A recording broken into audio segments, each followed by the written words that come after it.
culture, it's common to sort, divide, and exclude.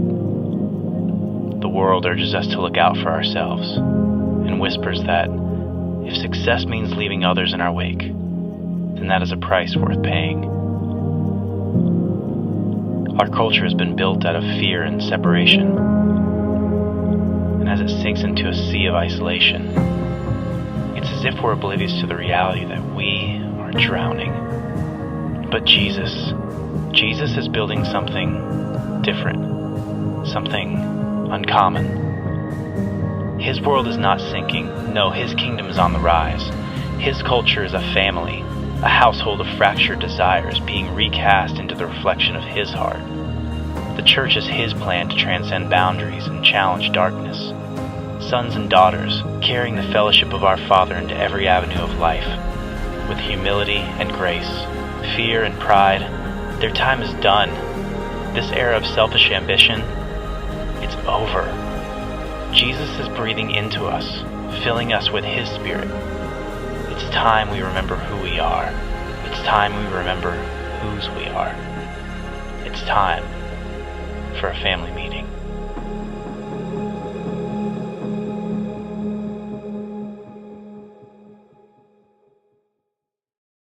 Good morning, everyone.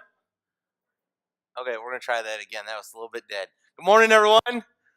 Hey, there we go. All right, we're back.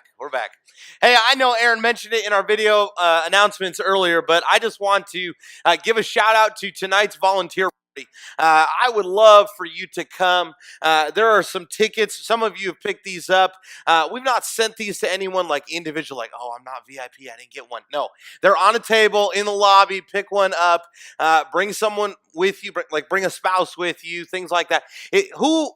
Who is invited to this? That's a question I've heard. Listen, if you have volunteered in like one spot over the last year, someplace around the church, we want you to be here and we want to have fun together. That's what tonight is about, okay? I'm not going to preach. Thank the good Lord we're doing that once today, okay? We don't need to do it twice, all right? I'm not going to preach. We're not going to have lessons. We're just going to have fun. It's going to be a party. We're going to have dinner, things like that. So if you haven't picked up a ticket, would encourage you to do so, because if you bring your ticket back tonight, you can win a special prize. So make sure you grab one of these. They're out in the lobby on a table, and they're right next to the window. So pick one of these up, and we would love for you to be here tonight to hang out with us. So also dress up in baseball stuff, because I'm going to. So anyway, hey, we're starting a new series today called UnCommon Fellowship.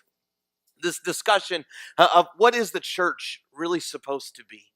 And all of us, when I say the word church, immediately, all of us think of different things. If we went around the room and shared what we think of when we hear the word church, it would be different for all of us, because we've grown up in different places and different spaces. We've grown up with different understandings. Some of us, when we say that, we immediately think of a building. Some of it we think of relatives that we went. Some of us think of a specific church that we grew up in. Some of us think of here. When we hear the word church, there's all different thoughts across the spectrum. What is it really supposed to be? What is the church really supposed to look like? Everybody's got different opinions, and everyone has different thoughts about what the church should be. But what does the Bible teach us about the church? What does it teach us about what it's supposed to look like? As the video mentioned, we live in a culture and a society that we divide and separate ourselves in just about every way imaginable, don't we? Oh, you have an opinion about this? Okay, you sit over here in this category. And you come from here, and so you go over here in this category. And your skin color is this, and so you go over here in this category. And you went to what college, and so you go over here to this category. And we split and we divide in every way imaginable. But when Jesus established his church, it was meant to be something different. It was not meant to be a building. You see, the church is meant to be a group of people who live in uncommon ways that doesn't look like anything else in society. I want to pray, and we're going to see where that begins. Father, I'm thankful for your grace and your mercy. I'm thankful for the group of people that you have called right here in the middle of Macon, God, to be your church, to make up Crossroads. And Father, I'm thankful for the incredible ways that you continue to show yourself to us. And Father, I'm thankful for the people that sit, that we work together. Father, that we can be your church. And I pray that over the next several weeks, as we talk about your church, and as we maybe bump into some hard subjects when it comes to your church, God, I pray that we will be transparent. I pray that we will love you more than anything else. Father, I pray that we will hear from you. God, that we won't just be here out of habit, but Father, that your word will transform who we are. Jesus, we are thankful for the fact that a room full of sinful people can get together because of who you are and what you've done. It's in your name we pray. Amen. My son Levi, he's 5 now, and Levi is starting to get into the superhero realm of life.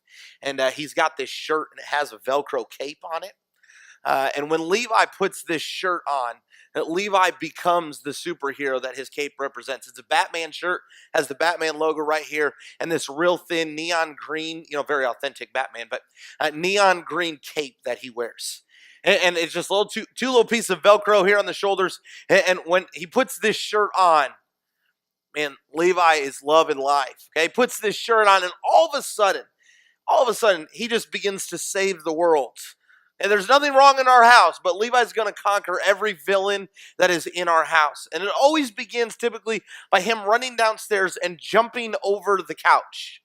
And then he real quickly realizes that his mom supersedes the villain, and he gets in trouble for jumping over the couch. But he loves wearing this cape, and when he puts this cape on, he thinks, I'm going to conquer the world, and anything in his sight becomes a sword, and he's going to slay the villains, and he's going to take on anyone. The other day, he walked downstairs, he goes, Dad, I got my cape on.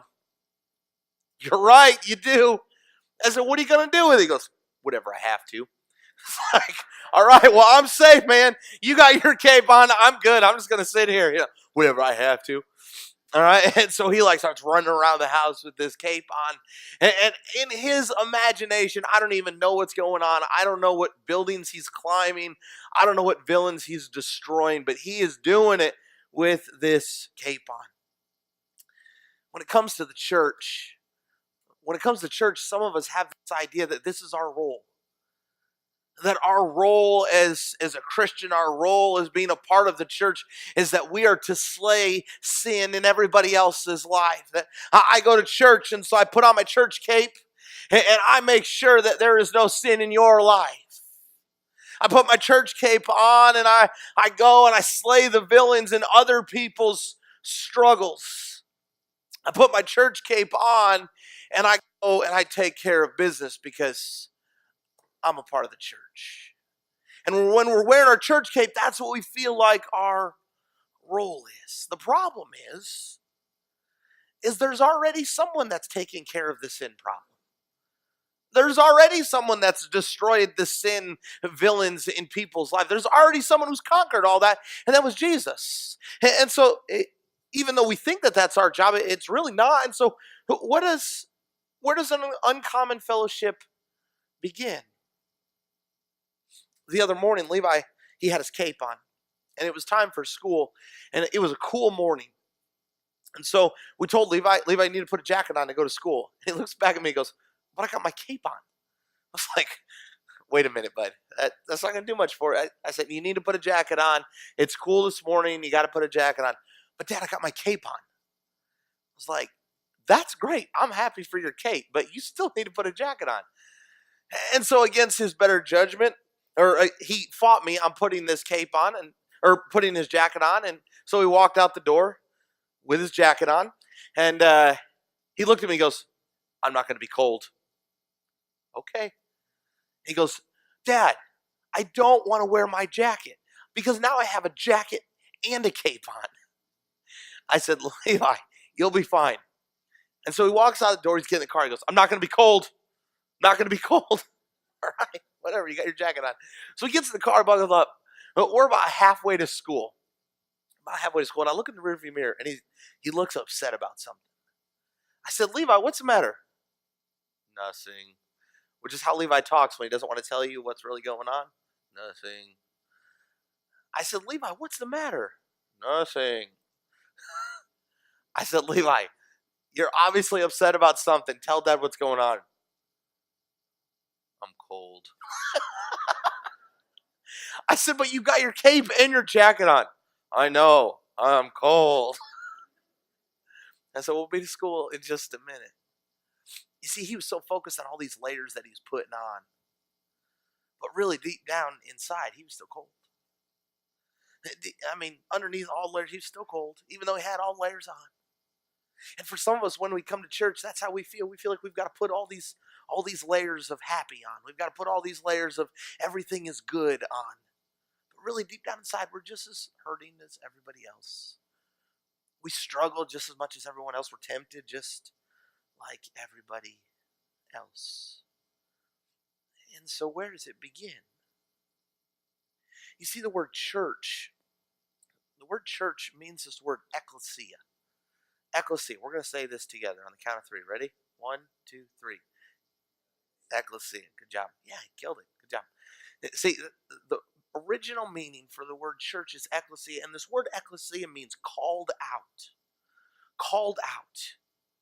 So the church, when we say this word church, again, a lot of us think of a building, but church is a group of people that have been called out to live different than the society that they are a part of. And in order to be called out, there has to be a different standard in which they live by. There has to be some other guidelines. There has to be something else that sets them or calls them out. And so what if the church isn't as complicated as jumping tall buildings in a single bound and scaling castle walls of sin? What if the church isn't meant to be a place where we hide behind layers of what others expect? But what if, as a group of called out, uncommon fellowship people, what if it's a little bit different than this? You see, Jesus establishes his church in a small room behind a dinner table in just a few short sentences. If you brought a Bible this morning, we're going to be in John chapter 13. John chapter 13, you can look it up on your phone. It'll be on the screen. John chapter 13, Jesus is sitting with his disciples. Judas has already left the room, so there's 11 left in the room. Jesus is sitting and he is eating with them. And he drops 2 lines in the middle of this conversation. And it's within these 2 lines that Jesus lays the bedrock foundation of his church. John chapter 13, beginning in verse 34, it says this. A new command I give you. Love one another. As I have loved you, so you must love one another. By this, everyone will know that you are my disciples if you love one another. 3 times in 2 verses, Jesus looks at his disciples and he says, love one another. Love one another. These 3 words broken down, love. When Jesus commands this, when he brings this to the table for the disciples, the word love here is agape, which is the richest form of love that there is. Agape love is unconditional. It's no strings attached. It's unadulterated love. It's the richest, deepest form of love. He looks at his disciples and he says, love one another. Love one another. And then this one another part, it is a distinction for the disciples. It's not meant for everybody around. Of course, it bleeds out into that. But what Jesus is saying is, listen, this begins right here in this room. And the truth is still the same for us today. It begins right here in this room. Love one another. More than 50 times in the New Testament, we see this phrase, one another. And it's not attitude. Most of it is not attitude adjustment. It's behavior. It's behavior. Jesus is teaching this is how we are to behave as people in an uncommon fellowship. And he begins by this, love one another. But over and over again, we hear this phrase, and it's accompanied with words like forgive one another, encourage one another, restore one another, accept one another, care for one another, submit to one another, carry one another's burdens, bear with one another in love. one another shows up all over the place. Why? Because Jesus' church shows up all over the place. And the foundation of an uncommon fellowship is a love that does not walk away or disappear. Love one another unconditionally in the church. Church is a uncommon group of people. We're all different. We have different opinions about things. We have different opinions about our opinions. We have different opinions about church. But we love one another. And when Jesus says this, it's not just a hope for. Because you see the second part? He says, by this. What is this? By this. By this love. The love that you have as church people. The love that you have for one another. That's how you will know that my disciples. That's how people will know that you are my disciples. Question for you, by way of evaluation. And don't just immediately say yes. Think it through. If people did not know your schedule or where you are right now, would they still know that you belong to a church? If people didn't know your schedule, they didn't know your Sunday, Wednesday activities, if they didn't know your schedule, would they still know that you belong to a church? You see, because when the first church was established in Acts chapter 2, immediately the first thing they started doing was taking care of one another. They started loving one another on a practical level, saying, hey, you have this need. I would love to step in and help with that need. Hey, you have this need. I would love to step in and help you with that need over there. Hey, how can I love you to make life easier where we can celebrate Jesus together? That was how this thing got off the ground. They didn't build a building and set up pews. That wasn't the first step.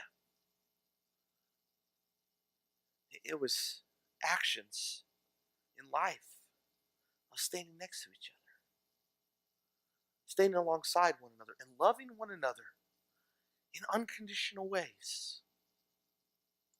Remember in the Old Testament when Moses is supposed to go to, or goes to Pharaoh and he says, hey, let my people go. And then there's these things called the plagues. There's these crazy things that happen and all sorts of craziness shows up and like, hey, wait a minute, what's going on? And it's trying to get Pharaoh to let his people go. And we don't have all these kind of plagues anymore. Like there's not tons of flies and gnats and things like that. But I still think that there's one plague. And you're not going to find this in here. This is just my thoughts. I still think there's one plague. And it's the plague of get. Matt, what's the plague of get? It's a plague that Satan kind of sneaks in the back door into church people's lives. And he says, hey, I want you to pay attention to this. It's the plague of get, and it only plagues church people. It only plagues those of us that call ourselves disciples that show up on Sunday morning. And here's how the plague of get kind of manifests itself when we begin to say things like, what do I get from the church? Or did they get more at church? Or do they get more attention? I didn't get my way. I didn't get my choice. They didn't get what I was telling them. I don't get seen enough. I didn't get my color. I didn't get my style of worship. I didn't get my teaching. I didn't get to park where I wanted. I didn't get the communion juice cold enough. Got out a little too early. You see, this plague of get. And Satan sneaks in our back door and he says, hey, church is about you. And it's about what you get from church. And church is about what you can get. And if you're not getting enough, then you need to make it known. And the funny thing is I don't see Jesus anywhere talking about getting. I see everywhere that Jesus begins to teach, it's about giving. We love one another. We give love. We forgive, which means we give forgiveness. We restore, we accept, we care for, we bear with, we give. The plague of get reverses the idea of what it means to be an uncommon fellowship and warps our idea of what Jesus has in store. The plague of get says I'm more important than the group of people following Jesus together. It's driven by a consumer model of selfishness. And when Jesus tells his early disciples, which he sees in just a short time, these guys are the ones who get this church thing off the ground. They're the original ecclesia. They're the original people that band together. They're the ones. It's the way that they love one another and give to one another that reaches into the uncommon. You see, when we step into the role, the called out, uncommon role of the church, it becomes selfless. Our truth for this morning is this, friends. Love becomes uncommon when it becomes unselfish. Love becomes uncommon when it becomes unselfish. Jesus, when he looks at his disciples, he says, "A new command I give you." Why is it new? Well, because these guys, they're familiar with the golden rule. They're familiar with that. Treat others as you want to be treated. And Jesus takes this command, this rule that they're familiar with, and he says, listen, you're used to it in standard definition. Hey, I want to give it to you in HD. He says, treat others as you want to be treated. Listen, I need you to love people the way that I have loved you. And for the disciples, they're not even quite sure the magnitude of this statement. But for those of us that can turn the page, we see the magnitude of the statement. When Jesus says, love others the way that I have loved you. Well, how is it that Jesus loved us? He gave his life for us. That's the magnitude and the depth of the agape, the rich love that Jesus brings to the table. And he says, if you are a part of the uncommon fellowship, then you love the people around you, the people in this room, to a deep, rich level. It steps past our opinions. It steps past theology, and it steps into our actions. It steps into our actions. Question. Even unintentionally, do we pick and choose who gets to come? And immediately I think we would say, no, everybody's welcome. But is that true in practice? It's easy to put out in words. Is it true in practice? Or do we pick and choose who gets to come? And because here's what I think. If our theology or our religion stops us or keeps us away from loving people, then we've got to struggle with our theology and religion. Jesus says, love people. Love the people around you. Love them for where they're at and who they are. Love them. You see, for Peter, he was in this room. He's having this conversation with Jesus. For Peter, it would be a struggle. He is a Jewish guy. He grew up a Jewish guy. He grew up with Jewish teachings. He grew up around Jewish people. And so for all of a sudden, for Peter to be told, hey, you need to love even the people that are different than you. During this time period, the people completely opposite the Jewish people or the Gentile people. And so for Jesus to look at Peter and say, you need to love the Gentile people because they will make up the church as well. Peter's like, whoa, wait a minute, Jesus. You just stepped into that realm? Yeah, I did. Love one another. Love one another the way that I have loved you. Peter realized the magnitude of this. In Acts chapter 10, he has begun to see this church thing unfold. He's begun to see how this works. He's begun to see how loving one another really begins to play out. And in Acts chapter 10, he's hanging out at Cornelius' house, and he says this, he's looking at the crowd, he says, he said to them, you are well aware that it is against our law for a Jew to associate with or visit a Gentile. But God has shown me that I should not call anyone impure or unclean. A few verses later, in 34 and 35, it says, he says, I now realize how true it is that God does not show favoritism, but he accepts from every nation the one who fears him and does what is right. You see, Peter himself had to wrestle with this idea of loving people past the division lines of society. And Jesus' cry for the church was not for us to be the same. It was not for us to be right. It was not for us to be alike. It was for us to be one and to love one another. To love one another. There was a kid that lived down the street from me growing up. His name was Phil Cohen. And Phil was a real nice guy. And we would play in the street after school. We'd play street hockey. We'd play football, things like that. And Phil was a lot of fun, but Phil had a little bit of a temper. And sometimes that would show up when we were playing sports. And sometimes when we were playing sports, Phil would get mad and he would just go home. It was one day we were playing and he got hit in the back of the legs with a hockey stick.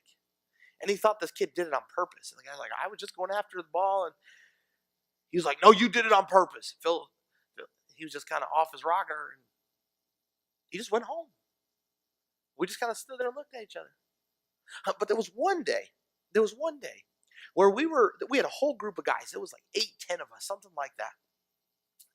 And we were out front and we were playing street hockey. And the key to playing street hockey, you can do a lot of things. You can play on rollerblades or skates. You can play on your feet. You can do a lot of ways, but you have to have one thing, and that's a net.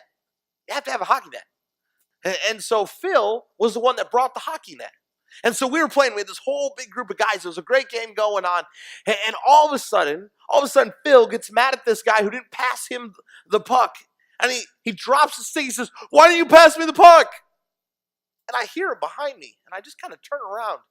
I said, Phil, let's go, man. Come on. He said, he didn't pass me the puck. I was going to score, and he didn't pass me the puck. And I was like, dude, come on. And he said, no, this is dumb. If he's not going to pass me the puck, then I'm not going to play. And I was like, come on. And so Phil picks up his stick, and he picks up his net, and he walks home. And I was like, are you kidding me? And everybody's just kind of standing there looking at each other like, what do we do now? We don't have a net. Like that's how you have to play it with the net. That's how it's supposed to be. And now we don't have that. And so what are we supposed to do? And so we did the good northern redneck thing. We went and got the metal trash can. We laid it down on the side, and that was the goal. But it didn't make sense. It didn't make sense that just because he didn't get the ball where the puck when he wanted it, and then all of a sudden he just takes his whole net and he goes home. And it sounds ridiculous to talk about, a bunch of kids playing street hockey, but we kind of do the same thing in church. We get plagued by guilt, and before you know it, we're taking our stuff and we're going down the street. We get plagued by guilt, and we just pick up our net and go down to the next church, and we say, I'll fish from there. And the struggle that I have is that I don't see Jesus ever picking up his sandals and walking away from his disciples. I don't see Jesus pick up the side of his cloak and be like, all right, you're going to deny me? I'm out. I'm coming down here to this group of disciples because they're going to do it better. They don't have any problems. That's not real life, friends. That's not what the church is designed to be. The church is not designed to be a get and run. It's supposed to be a love and give type environment. That's how the church was designed. That's what Jesus' cry is we love one another the way that he has loved us. And by this love, everyone will know that we are his disciples if we love one another. Andy Stanley said it this way: the first church initiated itself as a head-turning, jaw-dropping, never would have imagined association. Because of how they loved one another. You see, the first church most unlikely group of people banded together to create a family-like movement that shattered the expectations of culture. For the first time in history, there was a group of people that wasn't characterized by an opinion. It wasn't characterized by a skin tone. It wasn't characterized by a land that they came from or an ancestor that they came from. It was characterized by love. And this group of people,